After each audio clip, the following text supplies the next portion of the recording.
اعوذ باللہ من الشیطان الرجیم، بسم اللہ الرحمن الرحیم۔ معزز سامعین، السلام علیکم ورحمۃ اللہ وبرکاتہ۔ سیرت النبی صلی اللہ علیہ وسلم کی ولادت سے لے کر نبوت کے حالات بتا چکی ہوں۔ اب مکی زندگی کا آغاز ہوتا ہے۔ حضور کی 13 سالہ مکی زندگی۔ اللہ تعالیٰ نے جب آپ کی عمر شریف 40 سال ہوئی تو آپ کو نبوت سے سرفراز فرمایا، یعنی نبوت عطا فرمایا۔ 13 سال مکے میں رہے اور 10 سال مدینہ منورہ میں، یعنی آپ کی عمر مبارک کے 3 حصے ہیں۔ ابتدائی نبوت سے قبل 40 سالہ زندگی، مکی زندگی 13 سالہ اور مدنی 10 سال۔ اس طرح 63 سال میں آپ اس دنیا فانی سے وصال فرمائے۔ اتر کر ہیرا سے سوئے قوم آئے اور ایک نسخے کی میاں ساتھ لائے۔ غار ہیرا سے اتر کر نبی تشریف لائے۔ آپ کو اللہ پاک نے نبی آخر الزماں بنایا، معاشرے کو ٹھیک کرنے والے، سدھارنے والے بنایا۔ ایسا معاشرہ جس میں ہر قسم کے گناہ ہوتے تھے، ظلم، زیادتی اور کفر کے اندھیرے میں ڈوبے ہوئے تھے، روشنی کا کرن بن کر آپ سرور عالم تشریف لائے۔ حضور صلی اللہ علیہ وسلم قوم کی جہالت کو دیکھ کر بہت فکر مند تھے۔ حساس طبیعت ہونے سے انہیں غم کھایا جا رہا تھا، پریشان رہا کرتے۔ یہ غور کرتے کہ بت پوجے جا رہے ہیں، وہ بھی 360 ہیں۔ خود ہی ہاتھوں سے تراش کر ان مورتیوں کو نظر و نیاز پیش کر رہے ہیں۔ مشرکانہ رسوم جاری ہیں، بد اخلاقی ہر طرف پھیلی ہوئی ہے، ظلم و فساد برپا ہو رہا ہے، لڑکیاں زندہ دفن کی جا رہی ہیں، بیواؤں کا کوئی مقام نہیں ہے، انتقامی لڑائیوں کا سلسلہ قبیلوں میں جاری ہے، کسی کو بھی جان و مال کی حفاظت نہیں ہے۔ ان باتوں سے آپ کے قلب اطہر پر بہت برا اثر پڑا۔ یہ سوچ کے آپ تنہائی پسند کرنے لگے۔ مکے سے 3 میل فاصلے پر ایک غار تھا جو غار ہیرا کہلاتا ہے۔ وہاں ستو، پانی وغیرہ یعنی کھانے کی تمام اشیاء ساتھ لے کر رکھ لیتے اور دن رات یاد الہی میں مصروف رہتے۔ وہ عبادت کس قسم کی تھی اللہ تعالیٰ جانتا ہے۔ البتہ یہ غور فرماتے کہ اللہ تعالیٰ اس جاہل قوموں کو کب ہدایت دے گا اور یہ کب راہ راست پر آئیں گے۔ لات، عزا، منات جو بت تھے، ان سے کب چھٹکارا ملے گا۔ اسی فکر میں رہتے کہ آخر معبود حقیقی ہے کون۔ اسی میں سالوں سال لگ گئے۔ جب حضور کی عمر 40 سال ہوئی تو ایک روز ماہ رمضان مبارک میں اچانک آپ غار ہیرا میں تھے۔ پہلی وحی نازل ہوئی۔ حدیث میں نزول وحی کا واقعہ یوں ہوا۔ عائشہ صدیقہ رضی اللہ تعالیٰ عنہ فرماتی ہیں کہ آپ صلی اللہ علیہ وسلم نے فرمایا، فرشتے جبرائیل علیہ السلام ایک میرے روبرو یعنی بالمقابل آ گئے اور فرمایا، اعوذ باللہ من الشیطان الرجیم، بسم اللہ الرحمن الرحیم۔ میں نے پڑھا۔ اس کے بعد جبرائیل علیہ السلام نے کہا، اقرا، جس کا مطلب ہے پڑھو۔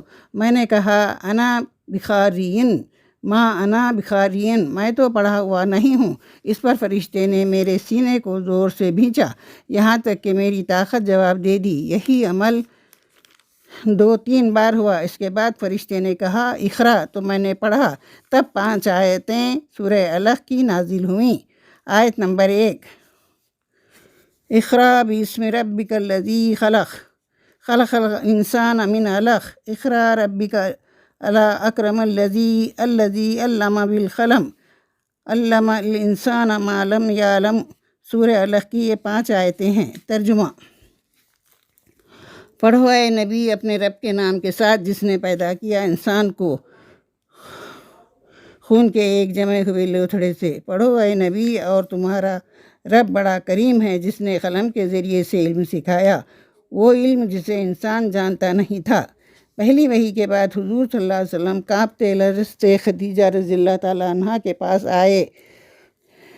فرمایا، زملونی، یعنی مجھے اڑا دو، مجھے اڑا دو۔ خدیجہ رضی اللہ تعالیٰ عنہ نے کمبل لائیں اور اڑا دیا۔ جب خوف کی کیفیت دور ہوئی تو حضور نے فرمایا، اے خدیجہ، مجھے کیا ہو گیا؟ اپنی جان کا ڈر ہے۔ خدیجہ رضی اللہ تعالیٰ عنہ نے کہا، آپ کی ذات بھلائیوں کا سرچشمہ ہے، بے سہارا لوگوں کی مدد کرتے ہو، رشتہ داروں سے اچھا سلوک کرتے ہو، ہمیشہ سچ بولتے ہو، خدا کی قسم اللہ آپ کو کبھی رنجیدہ نہ کرے گا۔ آپ بڑی غمگسار بیوی تھیں، کبھی ساتھ نہیں چھوڑیں۔ اس کے بعد آپ صلی اللہ علیہ وسلم نے دین کی دعوت کا آغاز کر دیا، لیکن خفیہ طور پر، چھپ چھپ کر۔ سب سے پہلے جن نیک بندوں کو ایمان کی توفیق اور اسلام کی سعادت نصیب ہوئی وہ یہ ہیں۔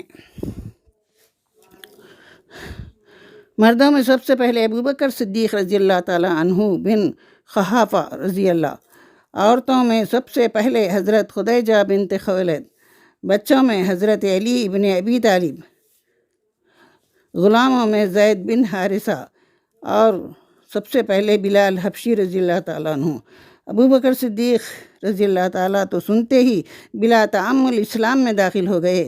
خفیہ طور پر 3 سال گزر گئے۔ جب حضور صلی اللہ علیہ وسلم کو حکم ہوا کہ وہ علانیہ اسلام کا اظہار کریں تو آپ نے کسی خوف کے بغیر، جھجک کے بغیر خانہ کعبہ میں جا کر نماز پڑھنی شروع کی۔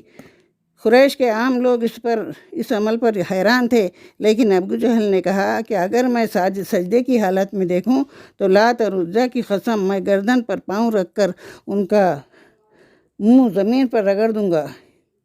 یہی عمل کرنے کے لیے وہ آگے بڑھا، لیکن خدا کی قدرت دیکھیے، وہ گھبراتا ہوا پیچھے ہٹ رہا تھا۔ لوگوں نے پوچھا کیا ہوا؟ اس نے کہا میرے اور ان کے درمیان ایک ہولناک چیز اور آگ کی ایک خندق حائل تھی، اس لیے میں ڈر کر پیچھے ہٹ رہا تھا۔